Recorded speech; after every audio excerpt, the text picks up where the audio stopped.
Scène de guerre ou presque. Ces militaires français s'entraînent dans le désert de Djibouti. Demain, ils partiront peut-être sur un véritable terrain d'opération. Parmi eux, des musulmans qui pratiquent le jeûne. Sous une chaleur accablante, l'eau devient indispensable.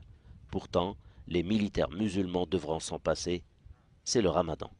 Il y a beaucoup de monde qui ne connaissent pas trop les musulmans, qui ne savent pas trop comment le ramadan se passe, qui nous posent des questions. Il y a même une personne un jour qui croyait qu'on n'avait même pas le droit d'avaler notre salive. Sur le terrain, ces musulmans sont des militaires comme les autres. Mais un aumônier veille sur eux. La hiérarchie y voit une action positive.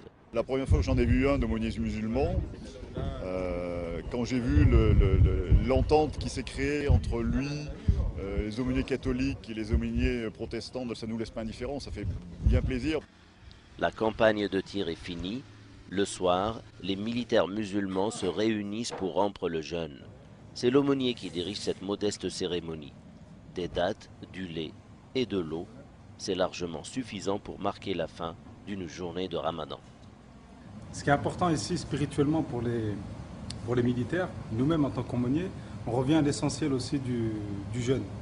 C'est pas forcément de manger en grande quantité.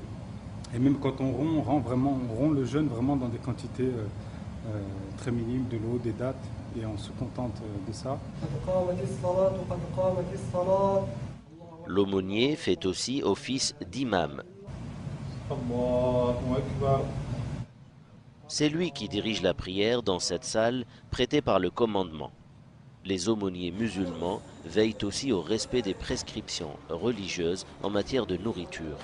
Là aussi, les forces françaises basées à Djibouti ont organisé la distribution des repas. Souvent, les gens pensent que les rations sans porc sont des rations que les musulmans peuvent manger. Donc sans porc ne veut pas dire halal. On est obligé quand même de demander aux compagnies un effectif rationnaire. Et dans cet effectif rationnaire, il faut demander les musulmans. Pour justement après bien faire la distinction pour les rations avec porc et sans porc, et bientôt avec et sans porc et ration halal.